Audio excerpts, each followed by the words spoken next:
Greetings, listeners. Have you ever wondered what makes some people, or even trees, stand strong through life's fiercest storms?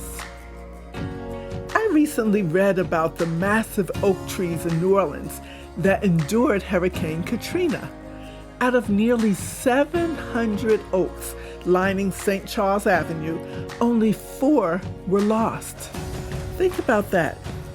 Just 4. Sure, they shed branches and leaves, but the trees themselves stood firm. Why? Their strength wasn't in standing alone. Their survival came from their roots that were deeply intertwined with the trees around them. And that got me thinking about the book of Job. It's not just a story of one man's resilience. It's a deep exploration of how we can endure life's storms when our roots are planted in God. Today, we'll walk through Job's story and the message of the entire book to see what it means to build resilience rooted in faith in God. By the end of this episode, you'll walk away with practical ways to strengthen your own roots of faith so you can find hope, strength, and peace no matter what comes your way. Let's dig in. Well, welcome everyone. I'm Jackie Adewale, and this is the Bible Basics Podcast, where weekly we break down the Bible into understandable, bite-sized chunks.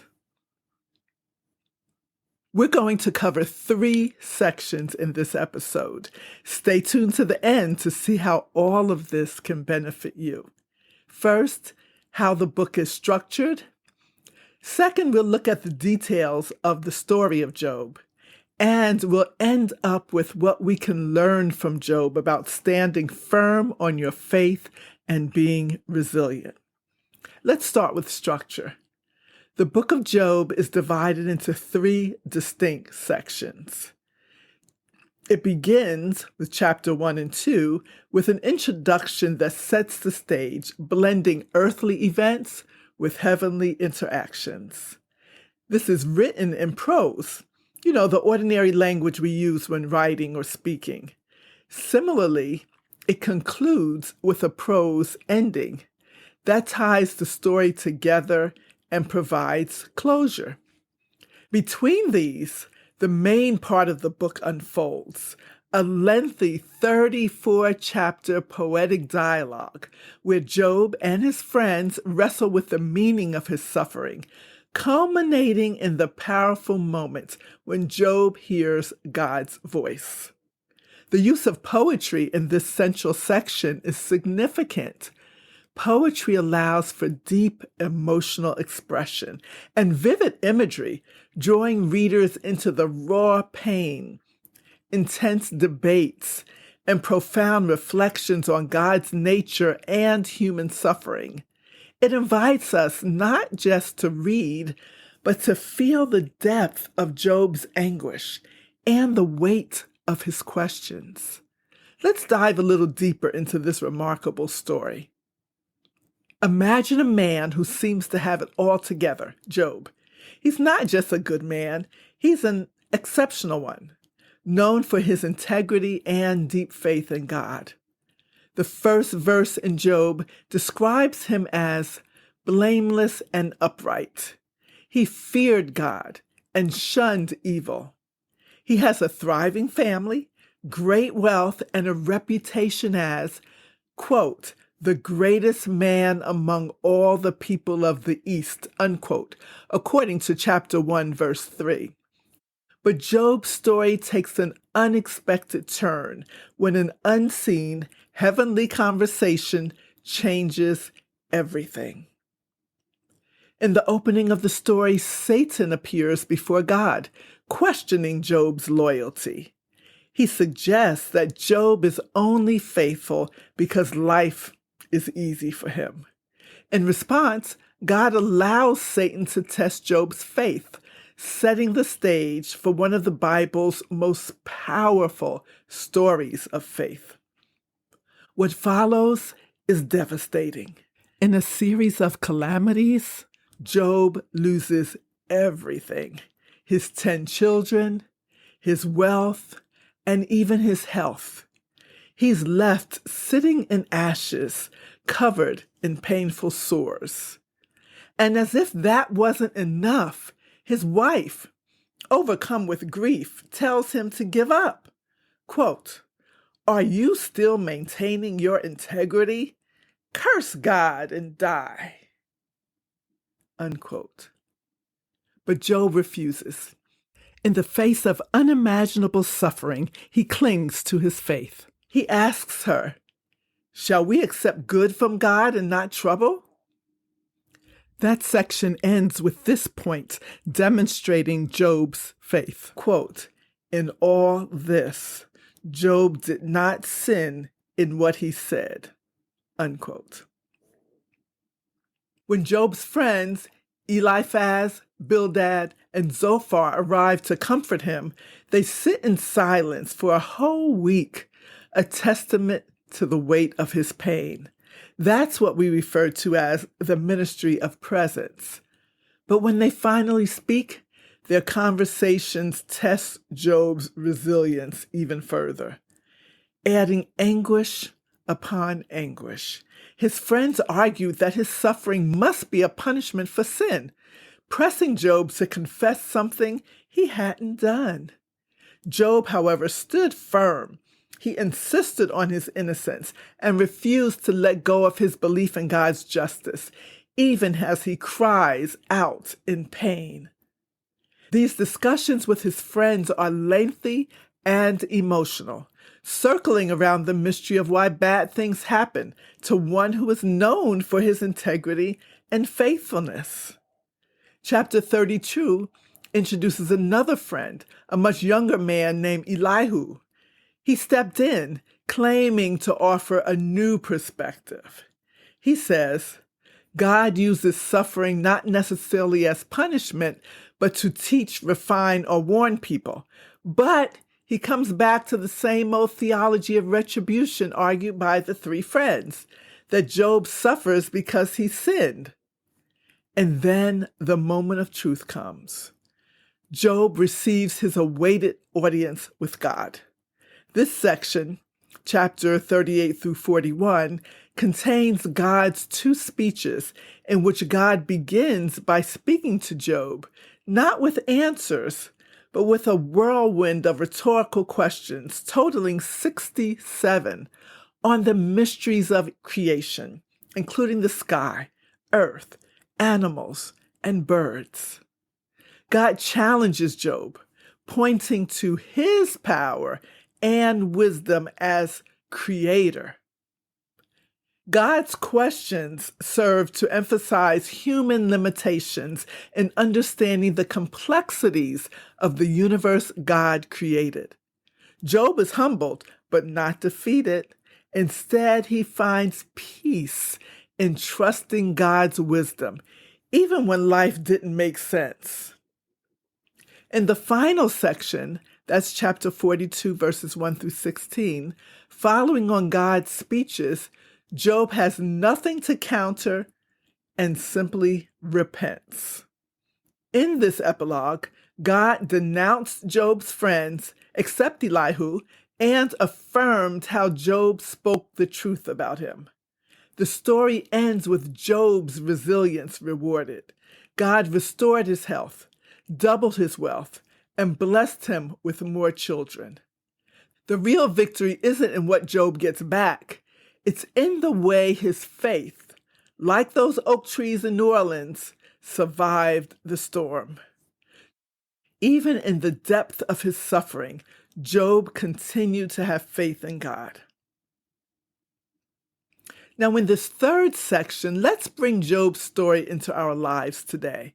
We may never experience the same extreme trials that Job endured, but we've all faced moments when life feels overwhelming. Maybe it's a health crisis, financial struggles, or the loss of someone we love. When we're knocked down by life's storms, the question is, how do we keep going in the midst of suffering and adversity? Despite his suffering, Job knew that God was in control, and that knowledge helped him maintain resilience instead of giving in to defeat. His faith resulted in resiliency. In this section, we're going to explore 3 key lessons on Job's resilience rooted in faith in God. First, trusting God when we don't have answers and when the future is unclear, uncertain, or scary. 2, finding strength, peace, and hope in the midst of hardship. And 3, using your faith in God to develop healthy coping mechanisms. Let's see what Job can teach us about, first, trusting God when we don't have answers and when the future is unclear, uncertain, or scary. Job's suffering touched every part of his life, financial, emotional, physical, and spiritual. It felt as though everyone, even God, had abandoned him. And yet, Job was a man of deep faith and moral integrity. But his story forces us to wrestle with a tough question. Why would such a righteous person face such profound hardship? Here's the truth that Job learned, and one we all need to remember. We may not always understand God's plan, but we can always trust his character. In the middle of suffering, Job didn't get easy answers or know or understand what was happening and why, but he held on to his belief that God is just and good, even when things didn't make sense. And by the end of the story, Job's trust deepened. He tells God, quote, "I had heard reports about you, but now my eyes have seen you." That's Job 42:5. Here's what that tells us. Sometimes the biggest breakthroughs in our faith happen not when we get answers or understand our circumstances, but when we learn to trust God without them, understanding that He is sovereign. So when we face challenges, instead of asking, "Why is this happening to me?" we can shift our perspective and ask, "What does God want me to learn from this? How can I go through this and bring God glory? How can I use this experience to help someone else?" 2, finding strength and peace in the midst of hardship. Now let's talk about strength. Imagine the kind of faith it takes to keep going when everything, and I mean everything, falls apart. Job didn't pretend he was okay. He grieved deeply. He cried out in pain. He even wished he'd never been born. But here's what's remarkable. Through it all, Job never let go of his belief in God's justice. Job said, "Though he slay me, yet I will trust him." For us today, there's often a purpose beyond the present pain. Choosing to trust God in the waiting, in the unknown, and in the messy middle of life's hardest moments is what gives us the strength to be resilient. And 3, using your faith in God to develop healthy coping mechanisms. Even the strongest faith doesn't make suffering easy. Job knew that. That's why we need healthy ways to manage stress and hardship, ways that are rooted in God's truth. Here are a few ways to stay faithful. First, pray. Pray and read the Bible. Job sought God. He poured out his heart to God, expressing his pain, his confusion, and his frustration. He didn't hold anything back. We can follow his example by making prayer a part of our daily life, especially in tough seasons. Lay your struggles at God's feet and trust that He hears you. Also, we have the benefit of God's Word. Let's read it. The Bible is full of promises that bring hope and encouragement. I found reading the book of Job really helped strengthen me during my toughest challenge. We can also spend time in nature. Reflect on the Creator who holds all things together, even when life feels chaotic. If God can create, he certainly knows what's going on with us. And third, be in community. Don't try to go it alone. God often strengthens us through healthy community. Job's friends sat with him in silence for 7 days.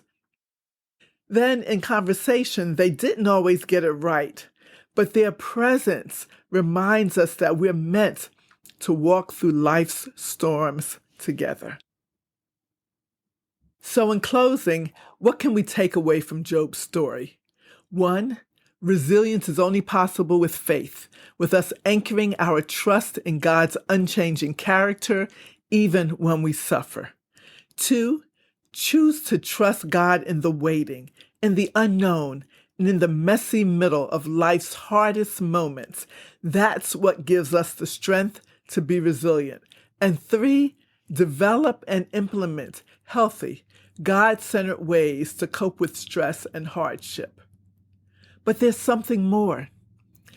Job's faith and resilience wasn't just about surviving his trials. It was about growing in his understanding of who God is. His experience shows us that faith isn't about avoiding life's storms. It's about being deeply rooted in God, so we can stand firm and even grow through them. Remember those oak trees we talked about at the start? They didn't survive Hurricane Katrina because they were unshaken. They survived because their roots ran deep and were connected to the trees around them.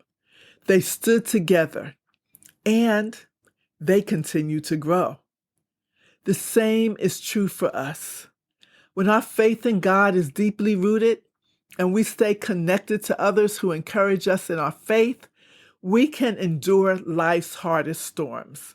Like Job, we may lose some branches along the way. We may feel battered and worn, but with God as our foundation, we can keep standing. Now, I'd love to hear from you. How has faith in God strengthened you during difficult times?